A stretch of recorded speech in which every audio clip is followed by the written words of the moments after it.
नमस्कार। हमारे सामने एक और लाइन इंटीग्रल का प्रॉब्लम है। Evaluate the integral this integral along the curve C. अब यहाँ पे already F dot D R format में गिवन है इंटीग्रल। सी बोला जा रहा है एक स्क्वायर है which is formed by the lines x equals to plus minus one and y equals to plus minus one. सबसे पहले तो स्क्वायर पे ध्यान देना होगा क्योंकि इस इंटीग्रल को सॉल्व करने का क्लू वहीं से मिलेगा। हालांकि आप ये बोल सकते हैं कि ये जो इंटीग्रल है ये F dot D R format में रहा होगा तो वहाँ से आप एफ निकालने का सोच सकते हैं, ठीक है, अगर आपका मन हो तो। अदरवाइज तो ये सही फॉर्मेट है क्योंकि हम वैसे भी तो इसी फॉर्मेट में लाते हैं प्रॉब्लम को, ठीक है। तो this is the good format. F dot D are करके भी यही आना था, पहले से इस फॉर्मेट में दिया हुआ है। अगर कोई फोर्स पूछे भी ना, फोर्स मतलब एफ वेक्टर अगर मान लो कोई पूछे भी तो ये F dot D R format में है। दैट मीन्स ये डॉट प्रोडक्ट का रिजल्टेंट है ना। डॉट प्रोडक्ट किसका किया होगा? X square plus x y i cap का किया होगा डी एक्स आई कैप के साथ, ठीक है। तो एफ हम आराम से बता सकते हैं which will be x square plus x y i cap और x square plus Y square j cap, ठीक है। आप चाहे तो डी आर वेक्टर बता दे अगर कोई पूछ रहा हो तो, which will be D X I cap here plus D Y J cap, ठीक है। इसी दोनों का डॉट प्रोडक्ट करोगे तभी तो ये आएगा। अच्छा, अब स्क्वायर पे आते हैं। स्क्वायर फॉर्म कैसे हुआ? x equals to plus minus one और y equals to plus minus one से। तो ठीक है, एक अगर हम यहाँ पे लाइन बनाने की कोशिश करें इन एक्स वाई प्लेन तो कुछ ऐसा बनेगा कि ये हमारा एक्स वाई प्लेन हुआ, ठीक है। In this X Y plane x equals to plus minus one, ठीक है। तो x equals to plus one, X equals to minus one, ठीक है। अगर इसी पे बनाना है तो, अदरवाइज तो आप वैसे भी बना सकते थे, लेकिन आपको अगर दिखाना है कि इसी कार्टेशियन प्लेन पे ही बनाना है तो ठीक है, थोड़ा इसको और एक्सटेंड करना पड़ेगा इन बोथ द डायरेक्शंस।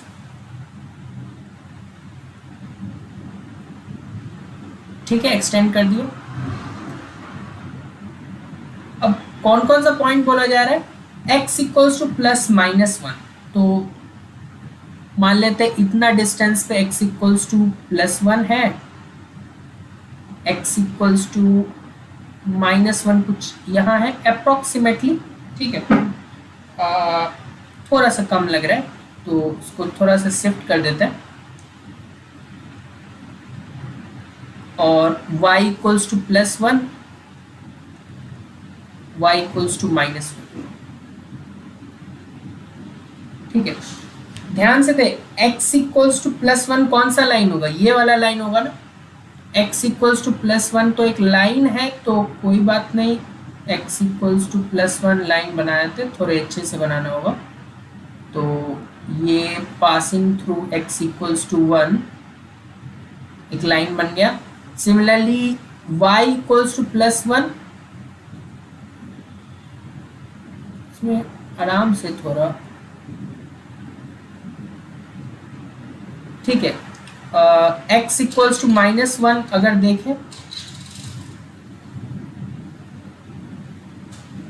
तो कुछ ये बनेगा और y इक्वल्स टू, अच्छा ये माइनस वन है ना, y equals to minus one तो वो ये लाइन बनेगा which will be something like this. तो एक स्क्वायर बन गया। थोड़ा सा स्क्वायर जैसा नहीं दिख रहा है लेकिन स्क्वायर ही है, आपको ये मानना होगा। तो अगर लाइंस को देखें तो ये y इक्वल्स टू वन वाला लाइन है, ये वाला जो लाइन है वो x इक्वल्स टू वन वाला है। देखो x equals to a is a line parallel to y axis and y equals to a is a line parallel to x axis, जैसा कि आप देख पा रहे होंगे। ठीक है। और ये वाला कौन सा लाइन है, y इक्वल्स टू +1, ये तो लिख दिया। कौन सा बच गया, ये वाला लाइन बच गया ना, which is y equals to -1। ठीक है, 4 लाइन है। अच्छा, इसके कोऑर्डिनेट्स भी हम लिख सकते हैं। इस पॉइंट तक, इन पॉइंट्स का कुछ नाम दे देते हैं। ठीक है, तो कहीं से स्टार्ट कर लेते हैं। यहाँ से स्टार्ट किया तो A B C D। थोड़ा सा स्लो जा रहा हूँ, आई होप समझने की कोशिश करें। आप 2x पे देख सकते हैं अगर थोड़ा स्लो लग रहा हो तो इस पॉइंट तक आने के लिए हमें क्या किया होगा, इसके x और y कोऑर्डिनेट अगर चाहिए, x में हम -1 चले होंगे और y में भी नीचे आए होंगे, तो कुछ ये पॉइंट रहा होगा। ठीक है, ये कौन सा पॉइंट है, दिस पॉइंट इज x में +1 चला और y में -1। ये वाला कौन सा पॉइंट है, x में +1 चला होगा और y में भी ऊपर आए होंगे। ये कौन सा पॉइंट है, x में -1 और y। I hope it's clear. ये वैसे भी आपको कोऑर्डिनेट सिस्टम में तो पता ही होगा, प्लस प्लस ये, लेकिन उतना नहीं देखना, हमें इस पॉइंट तक पहुंचे कैसे वो तो देख लेना है ना। तो x में 1 यूनिट चले और y में भी 1 यूनिट, तो c पे पहुंच गए। अब हमें इस लाइन के अलोंग निकालना है हमारा इंटीग्रल। ठीक है, तो कैसे निकालेंगे, एक एक करके निकालेंगे। दैट मीन्स कि हम पहले अलोंग ए बी निकालेंगे, जो भी इंटीग्रल गिवन है, अलोंग बी सी निकालेंगे, अलोंग सी डी निकालेंगे, अलोंग डी ए निकालेंगे, लास्ट में सबको कंबाइन कर लेंगे। तो जो हमारा इंटीग्रल था, स्क्वायर क्या हमारा, this integral was A B C D, along C लिखा हुआ था, उसको हम स्क्वायर लिख सकते हैं, ए बी सी डी, या A B C D A to B precise. ठीक है, अब क्योंकि स्क्वायर तभी तो बना होगा। अब ये अंदर क्या था, इसके अंदर था x² + xy dx, x² + xy dx plus, और क्या था, x² + y² dy। आपको पता है कि ऐसे तो इसको सॉल्व करना मुश्किल है, x भी है y भी है। तो इसको सॉल्व करने का एक तरीका है कि हम एक एक सेक्शन में इसको ब्रेक कर लेंगे। पहले हम अलोंग, क्योंकि इसको लिखा जा सकता है ना, मैं ऐसा क्यों कर रहा हूं, क्योंकि this can be written as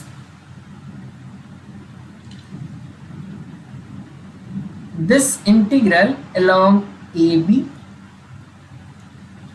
इसको मैं शॉर्ट में f.dr लिख सकता हूं। ठीक है, plus along B C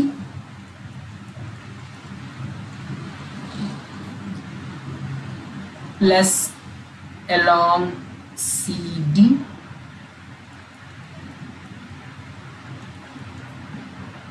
plus along D A, तभी तो ए बी सी डी ए बना होगा।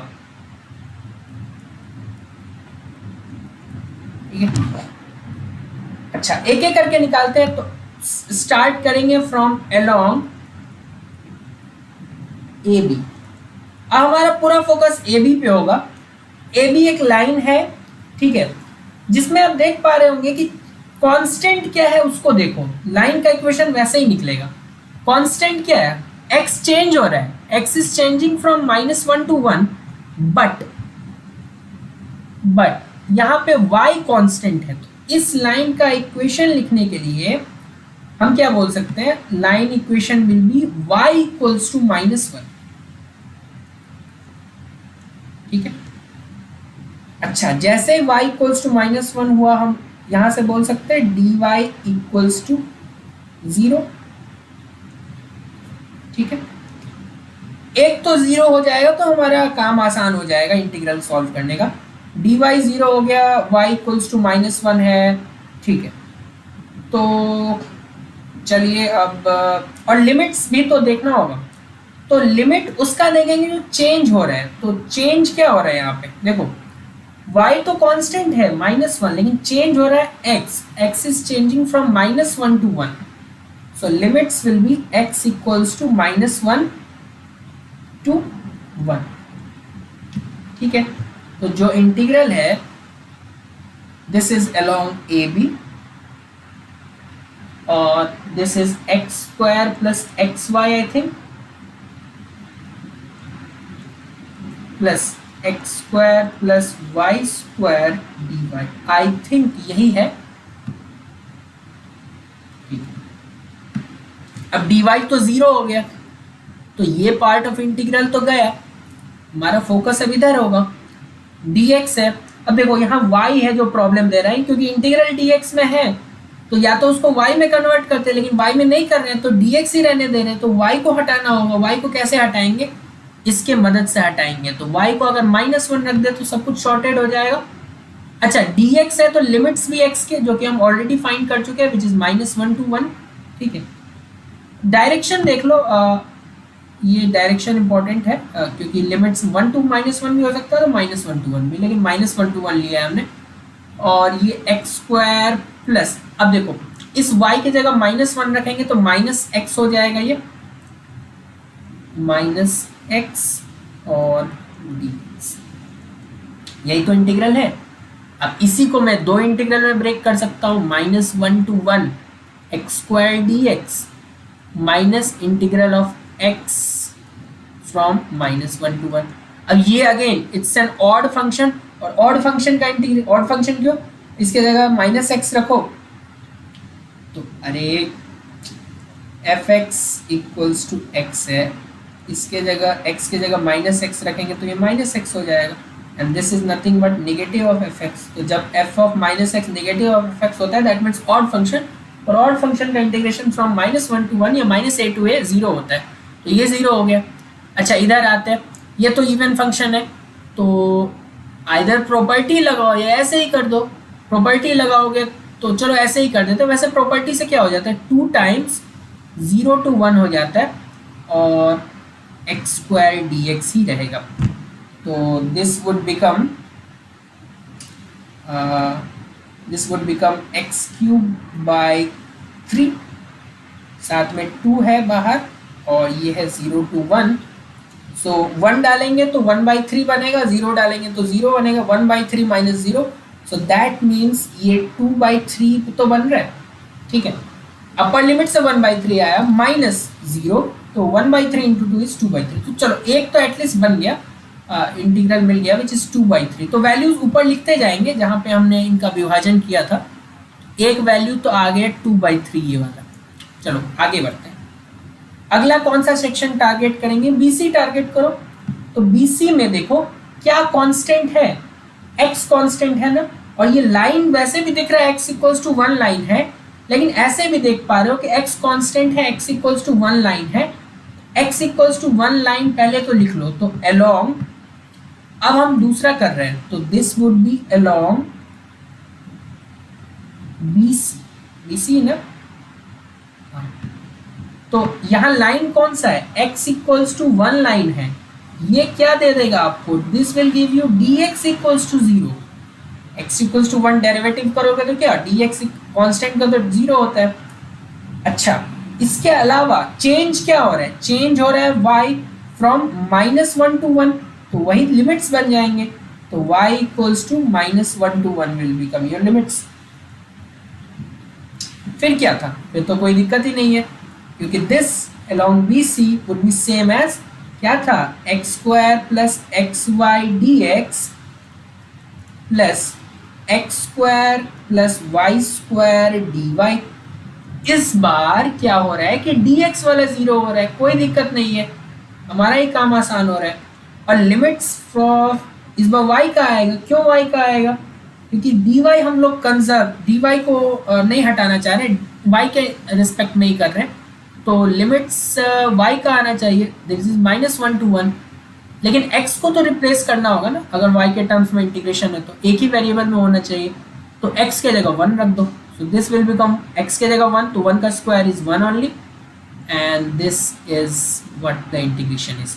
अब आप चाहो तो इसको ऐसे ही इंटीग्रेट कर दो ना, तो दिस विल बी 1 का तो y हो जाएगा, इसका y³/3 हो जाएगा फ्रॉम -1 to 1, कोई बात नहीं है। तो 1 रखेंगे तो 1 + 1/3 होगा, -1 रखेंगे तो -1 का क्यूब इज -1 ओनली।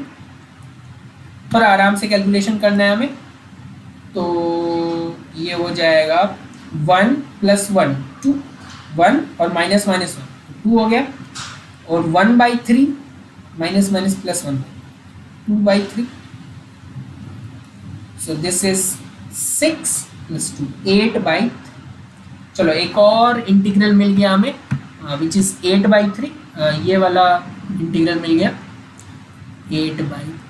आपस में इनको जोड़ना ही तो है लास्ट में, तो पेशेंटली करना है, कुछ खास तो आपको प्रॉब्लम हो नहीं रहा होगा I think.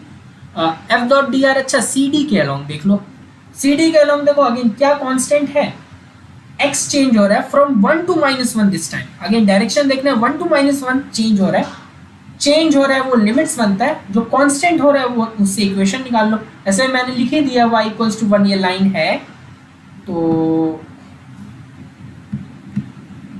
along AB BC CA होगा I think, AB BC CD, और CD के along हमें पता है y = 1 लाइन है, यहाँ से dy हो जाएगा 0, और लिमिट्स क्या है जो चेंज हो रहा है, तो चेंज हो रहा है from 1 to -1, so limits will be 1 to -1। Again वही बात फिर से along CD, और ये क्या होता है x² + x², तो याद हो गया dx + x² + y² dy, ठीक है,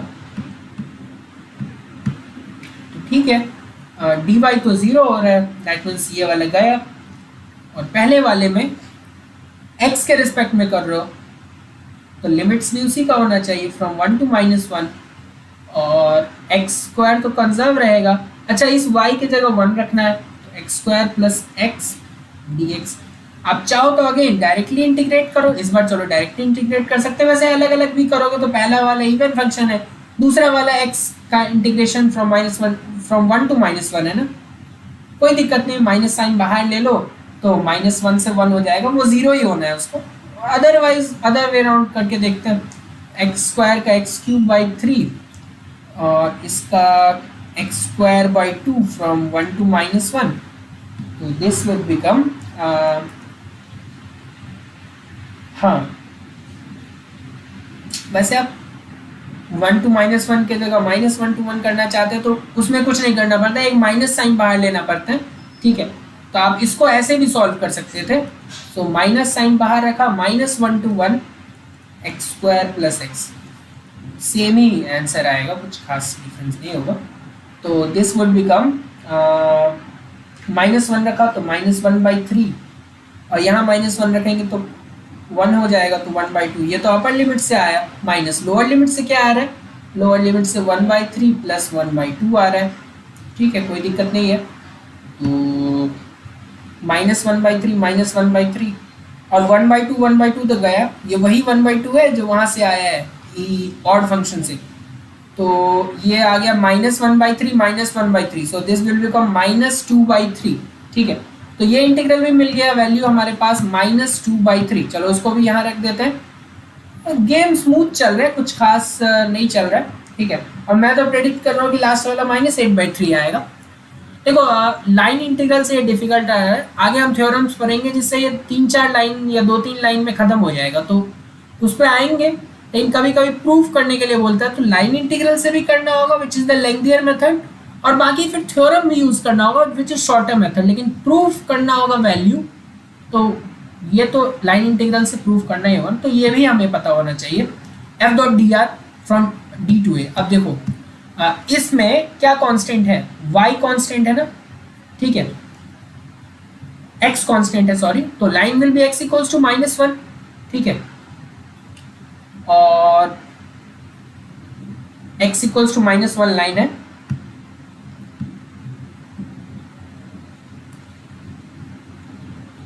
along DA. So line is x equals to -1. So this will give you dx equals to 0. और इसके अलावा चेंज क्या हो रहा है? चेंज हो रहा है y फ्रॉम 1 to -1. डायरेक्शन ध्यान रखो, 1 to -1. So y becomes the limit from 1 to -1. So y equals to 1 to -1. Again वही इंटीग्रल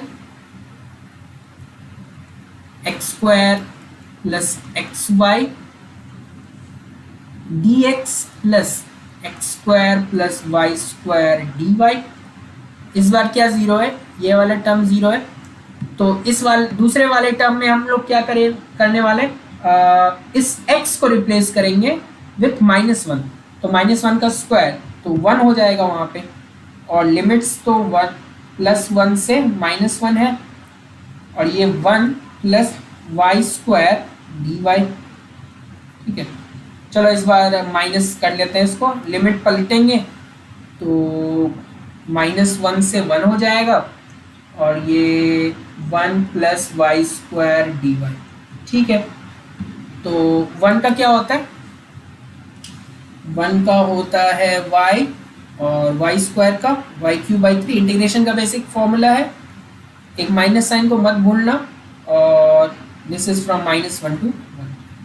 ठीक है, तो 1 रखेंगे तो 1 प्लस 1/3 आएगा, और -1 रखेंगे तो -1 का क्यूब इज -1 ओनली.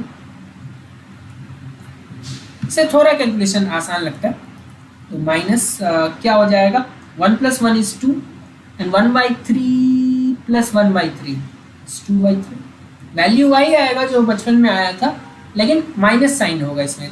3 × 6 + 2 8/3. मैंने प्रेडिक्ट किया था -8/3. ठीक है, तो लास्ट वाला भी वैल्यू आ गया, -8/3. तो हमारा जो फाइनल वैल्यू होगा that would be, so this value will be the sum of these. ठीक है, तो sum of these will be 2/3 plus 8/3 minus 2/3 minus 8/3. देखो यही वैल्यू निकालना था ना, तो इसके लिए हमें इन 4 इंटीग्रल्स की वैल्यू चाहिए होती. चारों को हमने निकाला, यहाँ पे इनका वैल्यूज रख दो.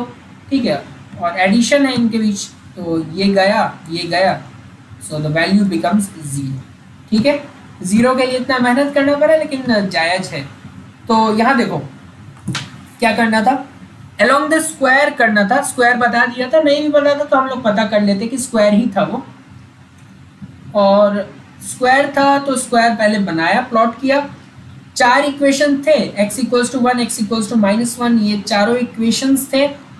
कोऑर्डिनेट बना लिया ताकि लिमिट्स फाइंड करने में आसानी हो, और एक एक करके ए बी के अलोंग पहले इंटीग्रल फाइंड किया. ठीक है, तो ए बी के अलोंग जो भी कांस्टेंट है वही इक्वेशन ऑफ लाइन बन जाता है. तो y = -1 is the equation of line, वहाँ से dy = 0 बन गया, क्योंकि y का डेरिवेटिव dy, कांस्टेंट का 0. और जो चेंज हो रहा होता है दैट बिकम्स द लिमिट. तो x चेंज हो रहा है तो दैट बिकम्स द लिमिट. ठीक है, तो उसको लिमिट बना दिया. dx और dy वाले में से एक टर्म तो हर बार गायब हो रहा था, वो हमने देखा है. तो चलो इसमें जो गायब नहीं हो रहा है उसको भी तो एक वेरिएबल में लाना है, तो y के जगह -1 रख दो तो कंप्लीटली x में आ जाएगा, फिर तो इंटीग्रेट करना आसान है. ठीक है, सेम करो BC में, देन CD में, देन DA में, और फाइनली सबको कर दो ऐड. That's it. तो आसान है, मुश्किल इसको नहीं बोल सकते. कर्व अगर एक बार पता चल गया ना तो लिमिट्स फाइंड करना बेहद आसान है, और इंटीग्रेशन तो बेहद आसान है. ठीक है, सो दैट्स इट. बहुत बहुत धन्यवाद आपका.